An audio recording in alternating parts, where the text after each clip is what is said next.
그의 형들이 세겜에 가서 아버지의 양떼를 칠 때에 이스라엘이 요셉에게 이르되 내가 그들에게로 보내리라. 요셉이 아버지에게 대답하되 내가 그리하겠나이다. 이스라엘이 그에게 이르되 가서 내 형들과 양떼가 다 잘 있는지를 보고 돌아와 내게 말하라 하고 그를 헤브론 골짜기에서 보내니 그가 세겜으로 가니라. 어떤 사람이 그를 만난즉 그가 들에서 방황하는지라. 그 사람이 그에게 물어 이르되 네가 무엇을 찾느냐. 이르되 내가 내 형들을 찾아오니 청하건대 그들이 양치는 곳을 내게 가르쳐 주소서. 그 사람이 이르되 그들이 여기서 떠났느니라. 내가 그들의 말을 들으니 도단으로 가자 하더라 하니라. 요셉이 그의 형들의 뒤를 따라가서 도단에서 그들을 만나니라. 요셉이 그들에게 가까이 오기 전에 그들이 요셉을 멀리서 보고 죽이기를 꾀하여 서로 이르되 꿈꾸는 자가 오는도다. 자, 그를 죽여 한 구덩이에 던지고 우리가 말하기를 악한 짐승이 그를 잡아먹었다 하자. 그의 꿈이 어떻게 되는지를 우리가 볼 것이니라 하는지라.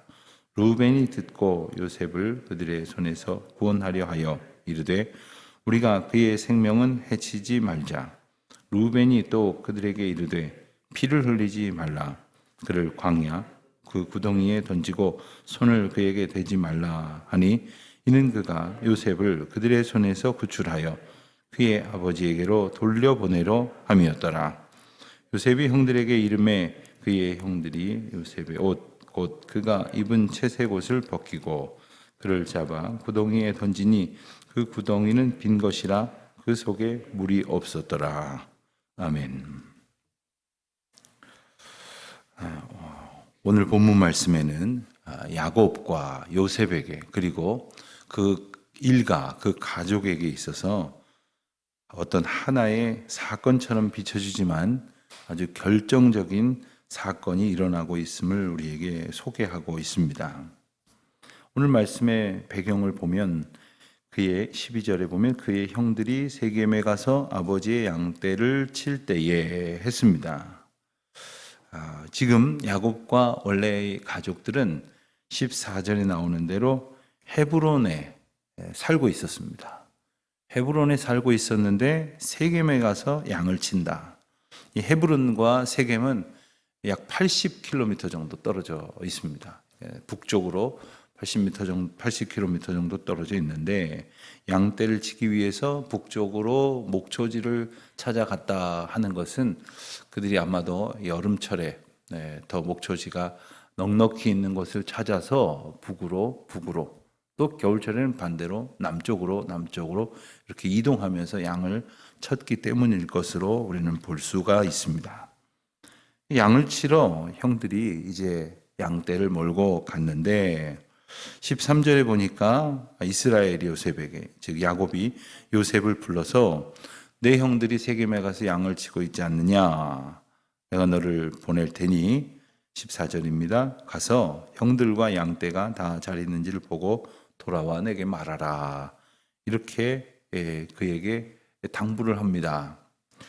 우선 우리가 이 요셉의 반응을 보면 13절 말미에 아버지에게 대답하되 내가 그리하겠나이다. 이 모습을 보면 두 가지 생각이 함께 듭니다. 요셉은 참 역시 믿음의 사람이고 효자고 이런 긍정적인 이야기를 들을 만한 그런 좋은 태도를 가졌구나 하는 겁니다. 요셉의 태도를 보면 그런 면에서 즉각적인 태도를 보이고 있으면서도 동시에 보면 참 상황인식이 부족하구나 하는 생각도 하게 됩니다. 형들이 지금 동생인 요셉을 어떻게 생각하고 있는지를 아버지 야곱이나 또 동생이자 당사자의 요셉이 정확히 인식하지 못하고 있기 때문에 지금 가라 하는 것이고 또 가겠다 하는 것이라고 생각할 수가 있겠습니다. 이렇게도 현실 인식이 안 될까? 이렇게도 사정을 모를까? 지금 이제 형들은 그곳에 가서 우발적으로 갑자기 그곳을 찾아온 요셉에게 지금 우발적으로 살인을 저지르거나 혹은 살인을 저지르다 실패하여서 팔아넘기는 상황이 펼쳐진 것이라고 보기 어렵습니다. 그 길을 가면서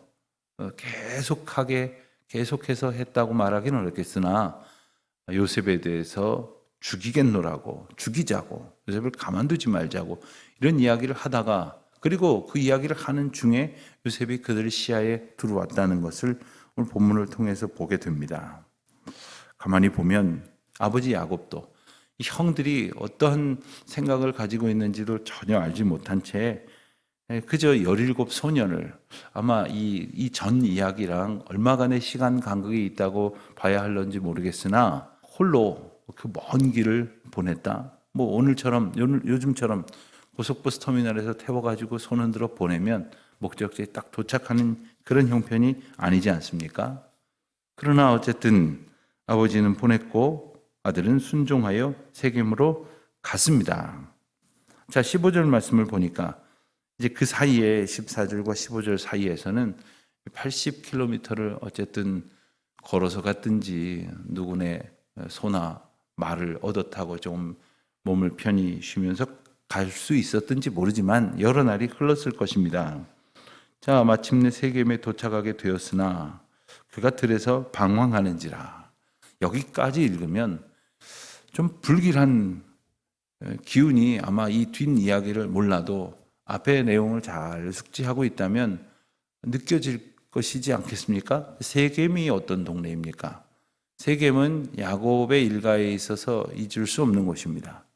34장에 나오는 세겜에서 있었던 야곱의 유일한 딸 디나가 그곳에서 욕보임을 당하고 그 일로 인하여 분노한 이 디나의 친오빠인 시몬과 레위가 칼을 가지고 들어가서 그곳에 있는 사내들을 다 죽였던, 그리고 그 일로 인하여 야곱과 그 가문은 더 이상 세겜에 살 수 있을 형편이 못 돼요. 이제 피하듯 쫓겨서 그곳을 벗어날 수밖에 없었던 바로 그 땅이 세겜입니다. 또 그곳에 가면 그때의 어떤 살육의 주인공이라고 할 수 있었던 시몬과 레위, 그리고 그때 당시에 어떤 형태로든지 적극적이었던지 소극적이었던지 동조하거나 가담했던 그 형제들에게 있어서 세겜이라는 땅이 어떠한 기억으로 자리하겠습니까?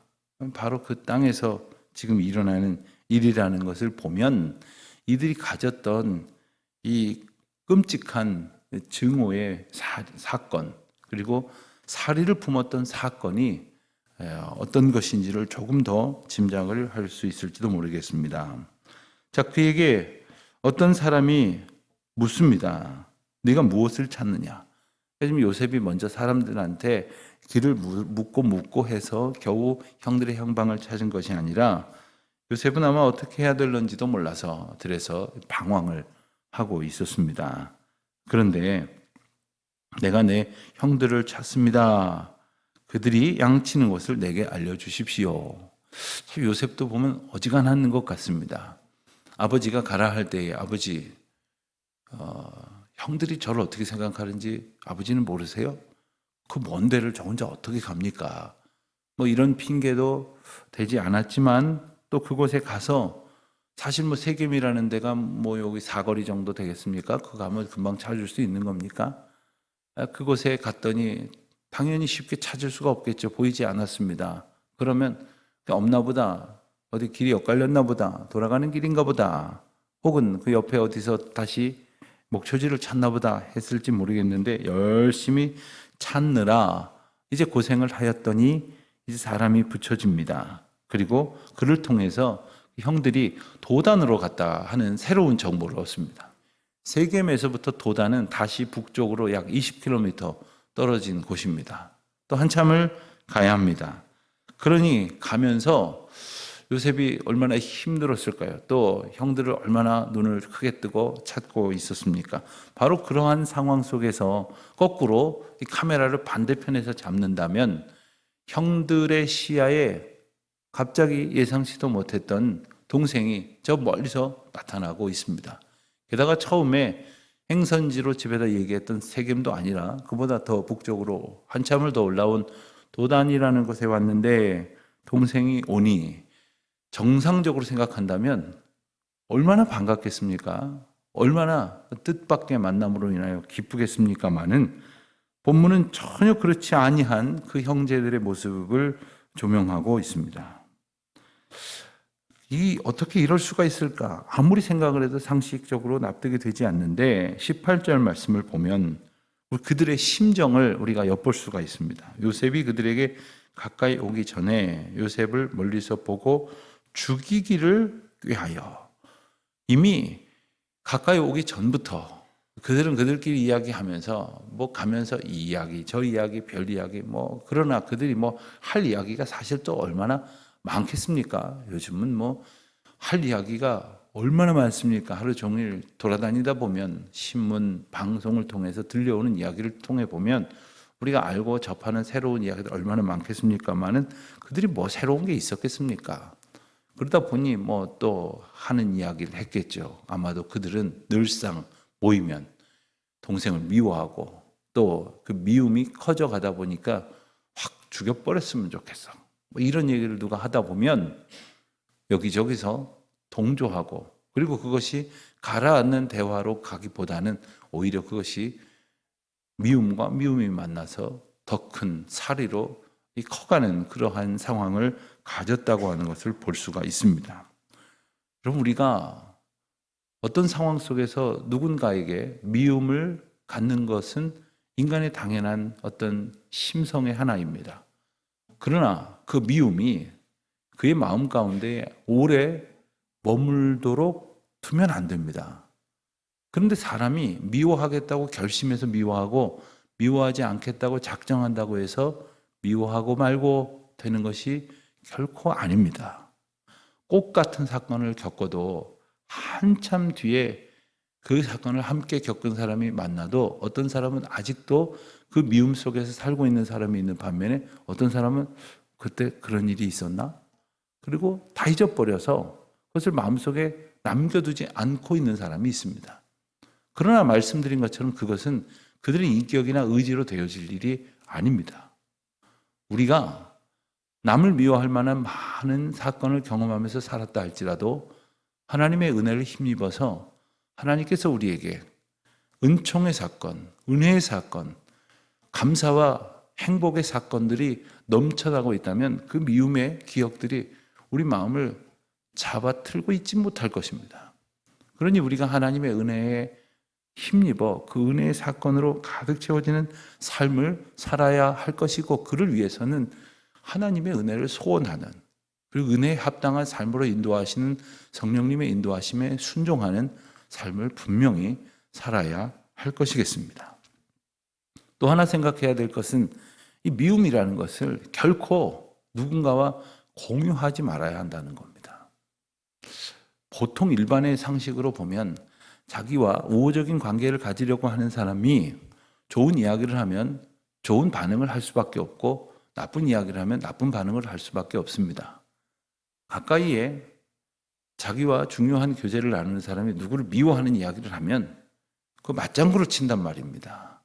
근데 그러다 보면 서로 내가 가진 미움을 상대방이 맞장구 쳐주고 이런 관계가 되다 보면 이 미움이 일반화됩니다. 그리고 이 미움이 정상적인 것처럼 여겨집니다. 그런 생각은 하지 말아야지. 내가 누구를 미워하는 것은 하나님 보시기에 아름답지 않고 주님이 기뻐하지 않으신다. 이런 생각을 이 마음속에서 차지하게 하는 것이 아니라, 맞아, 내가 저 사람을 미워하는 것이 맞다잖아. 나만 미워하는 게 아니잖아. 그러면서 자기가 남을 미워하는 것을 합리화합니다. 그러면서 그 미움을 당연한 마음의 기조로 삼습니다. 이것이 문제입니다. 누군가를 미워한다는 것은 그래서 성령의 인도하심을 받는 것이 아니라 악한 영의 지배를 받는 것과 꼭 같습니다. 그 집단적으로 머물러 오는 그 미움, 증오의 저주에 휘말리면 안 되는 겁니다. 어쩌면 이 사회는 그것을 조장하고 있습니다. 우리가 보는 뉴스, 방송, 그런 것 가운데에서 다양하지 않습니까? 아주 보편적인 가치를 추구해야 한다는 그런 기준 가운데서 있는 그런 방송도 있지만, 그런 것과는 상관없이 아무나 마구잡이로 하고 싶은 말을 쏟아놓는 것도 얼마나 많습니까? 그런 것을 보다 보면 이 미움을 조장할 뿐 아니라 미움을 격동시키는 그러한 일들이 얼마나 많습니까?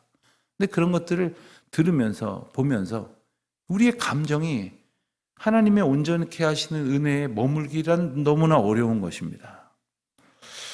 이 요셉을 향한 형들의 그 미움을 보니까 지금 아예 그 곁에 오지도 않았는데 20절에 보니까 그를 죽이자. 그리고 한 구덩이에 넣어서 그를 짐승이 잡아먹었다고 하자. 그러면 그의 꿈이 어떻게 될지 우리가 볼 것이니라. 그들은 요셉을 미워하면서 구체적으로 그의 꿈을 거론합니다. 그가 말했던 그 꿈 이야기를 아직도 경계하고 미워하고 있습니다. 그도 그럴 것이 고대에는 꿈이라는 것이 현실의 반영이고 현실의 예지적 기능을 한다로 고 생각하는 경향이 많았습니다.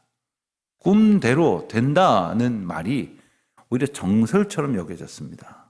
어떤 사람이 꿈은 반대야 라고 말하는 것은 그대로 되지 말기를 바라는 일종의 마음의 거부감, 두려움이 있기 때문입니다. 많은 사람들은 이 꿈에 대해서 그렇듯 꿈은 이루어질 일을 미리 보여주는 것으로 생각하는 경향이 예나 지금이나 많이 있었기 때문입니다. 그래서 그 꿈이 어떻게 되는지 보자 그 꿈의 소지 자체를 싹을 잘라버리자 하는 의도가 그들에게 있었던 겁니다.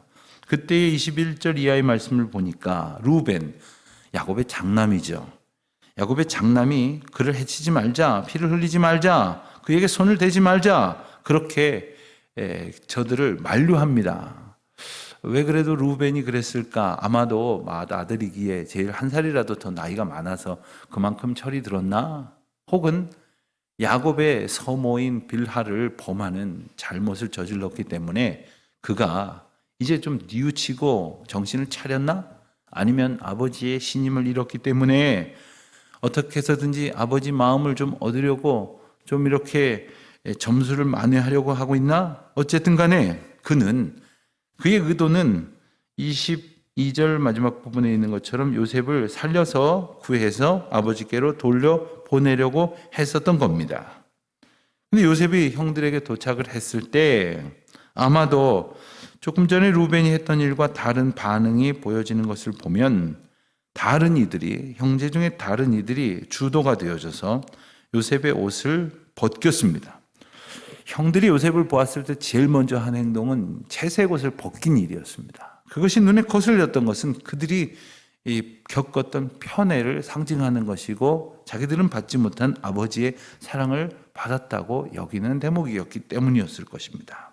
그것을 벗기고 그리고 구덩이에 던져 넣었는데 구덩이는 빈 것이라 했습니다. 이 구덩이는 자연적으로 발생하는 그런 구덩이도 덜어는 있습니다만은 이런 구덩이를 두는 이유는 이 양들을 치는 목자들이 이제 길을 가면서 물을 얻어야겠는데 이 물을 얻을 수가 없는 지역을 지날 때가 있습니다. 그럴 때에는 아예 구덩이를 깊게 파놔서 우기에 물이 거기에 고이면 그것을 좀 떠서 지나가는 짐승들에게 먹이고 그리고 생활용수로 사용할 수 있게 하려고 했던 그런 공동체적인 그런 지혜다 하겠습니다만은 지금은 거기에 마저 물이 있지 않은 상태였습니다.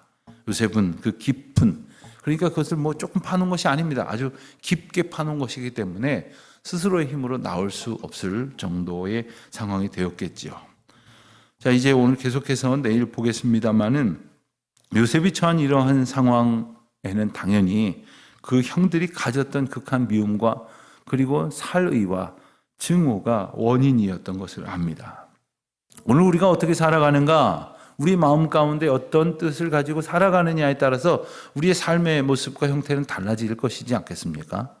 성령께서 기뻐하시고 온전히 인도하시는 그러한 하나님의 거룩한 역사를 소원할 뿐 아니라 그 소원의 도구로 살아가기를 소원하는 믿음의 고백으로 주님의 뜻을 이루어가는 저와 여러분이 되시기를 주님의 이름으로 축원드립니다.